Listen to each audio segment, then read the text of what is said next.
at some point during the year, my father actually stumbled across a brochure on the bulletin board at the synagogue where we'd be going. The rabbi there later joked that it might have been the first time in the history of the synagogue that someone actually made use of something on the bulletin board. But it was a brochure for the Oxford Yiddish Summer Program, which was thriving at the time. It was a 1-month intensive program in Yiddish. And at that point, I thought, this is the opportunity to begin to learn Yiddish. I didn't have any long-term plan for it. I had no idea, really. I was taking my first year of courses in theater, which was really a boot camp. In a way, it was almost like law school all over again in terms of the intensity. And I was just learning, vastly new things every single week.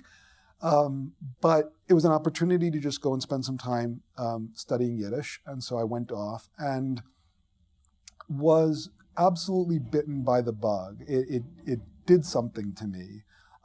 My teachers were a guy named Johannes Brossi and Dovber Kerler, who Dovber is now at Indiana. He would later be my colleague at Oxford for several years. And they were both excellent. Dovber taught us a lot while also making us laugh till it hurt. I mean, literally was painful much of the time, but it didn't get in the way of learning, and we learned a huge amount. It was a very well-run program, and it just I was absolutely. It was really like being in love, and that sounds very corny, but intellectually and in more than intellectually, it was some kind of.